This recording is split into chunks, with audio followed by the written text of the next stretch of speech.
I have to say to the honourable gentleman, I wish I had the privilege of walking around this country and not seeing the division that the issue of migration and asylum system is creating across this country. Unlike him, unfortunately, I am the one that is regularly called a fucking packy and told to go back home. It is I who knows through my personal experience and that of my constituents just how divisive the issue of asylum has become in our country. And I do say to him, I wish it were possible to say that there isn't a problem here, that there's nothing to see, and that it is all, in fact, just extremist, right-wing talking points. But this system is broken, and it is incumbent on all members of Parliament to acknowledge how badly broken the system is and to make it a moral mission to fix this system so that it stops creating the division that we all see. And I do say to him, I do not think it is acceptable or appropriate for people in this place to not acknowledge the real experience of those who sit outside of this House. We are supposed to be in here to reflect that experience in this House, and I hope that he will approach the debates that we will no doubt have on all of these measures in that spirit. Shabana Mahmood's response in Parliament was more than a pointed political rebuttal. It was a moment of unvarnished honesty that exposed the privilege and disconnect entrenched within parts of the political class. When a Liberal Democrat MP accused her of using divisive language during the debate on new asylum reforms, Mahmood did not evade, soften, or deflect. Instead, she addressed the chamber with a stark reality that too many minority MPs know all too well. Unlike him, she said, I am the one regularly called a P. Why, and told to go back home. The line landed like a shockwave, not for its bluntness, but for its truth. Mahmood's point was unmistakable. It is easy for some MPs to lecture on tone and rhetoric when they have never faced the daily barrage of racism that British politics often normalises. By confronting the accusation head-on, she reframed the debate. This was no longer about who sounded divisive, it was about whose lived experiences are dismissed, whose suffering is sanitised, and who is lectured on unity by those who have never had to fight for the basic dignity of belonging. Her intervention marked a rare moment in which the veneer of Westminster civility cracked, revealing the harsh realities minority politicians endure while still being told to moderate themselves for the comfort of others.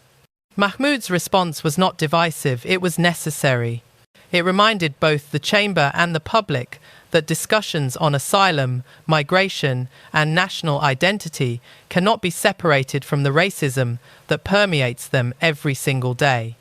Comedian Ricky Gervais has sparked controversy with a series of rejected tube adverts mocking London's crime under Mayor Sadiq Khan. His mock slogans included warnings like, "Welcome to London, don't forget your stab vest." Transport for London says the ads were never approved, but Gervais accused decision-makers of censorship and launched a profanity-laced online campaign, even offering fans free vodka. The stunt taps into growing public frustration as London saw over 80,000 mobile phone thefts in 2024 alone. I'm now joined by the founder and CEO of Uncommon Sense, Lee Taylor. Welcome to the show.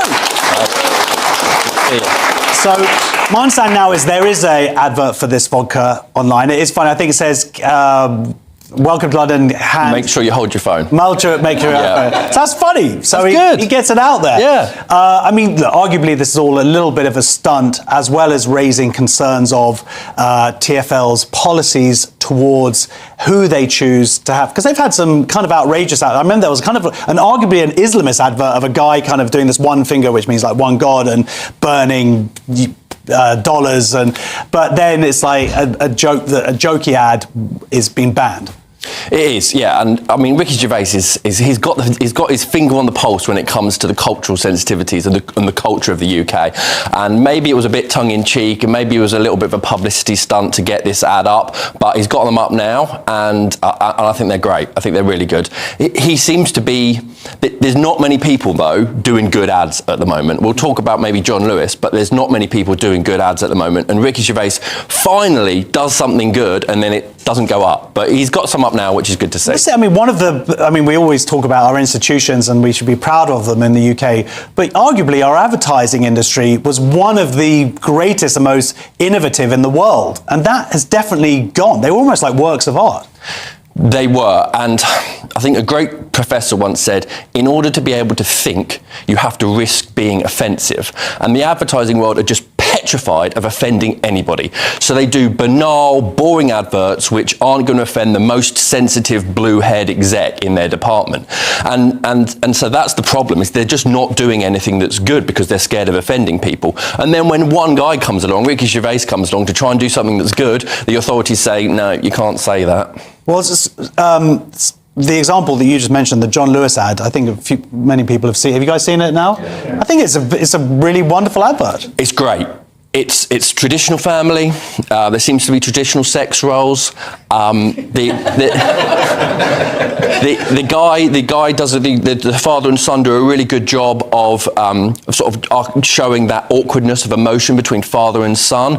But actually, I think it's deeper than that. I think it shows the dad growing up. It shows the dad putting down his hedonistic lifestyle and maybe stopping hanging around with some dopey friends and gratifying impulsive desires and growing up. And he grew up to burden himself with responsibility and in the form of his son. And the actors actually do a really nice job of just showing that, look, that was good, but what I've got now, what I went through with you and the family is so much better. And I think that actually an ad that deep that's done like that, fair play to them. Yeah, we're back in the game. Well, I showed it to my 16-year-old son and was like, afterwards I was like, yeah. And he was like, nah.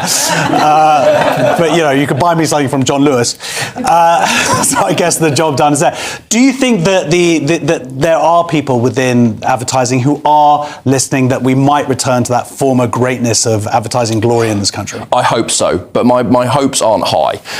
We talked about the BBC last week. The whole of the advertising world is just as captured as the BBC. You have people in there, specifically creative people, who are like, they're on board with the whole woke agenda. They're on board, they're pushing it. You can see they're pushing the whole climate hoax. They're pushing diverse... Well, some people think that it's climate... I just have to point that out. Let me do my job. You do your bit. Go on, do your bit.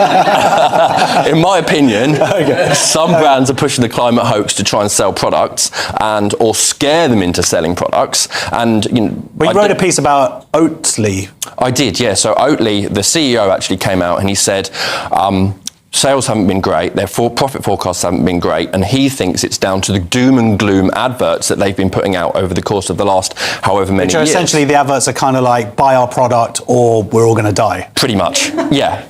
Or demonising the dairy industry and dairy farmers for CO2 that they're causing. I think, by the way, I don't know why you said CO2 with that. I believe CO2 does actually exist. I believe it exists, but I do not think that it's H2O as poisonous as we're told it is. So yeah, they basically said, look, we're going to maybe change our approach to advertising because scaring people into buying our products doesn't work. Well, the product, very, very quickly, what you said was just make a good product and sell it at a decent price, right? That's exactly what we do at Uncommon Sense. We don't try and sell you ideas. We try and sell your product or your service at a good price, and we tell you how good the product is, not what it's going to do. And ironically, that was a very good advert for your company.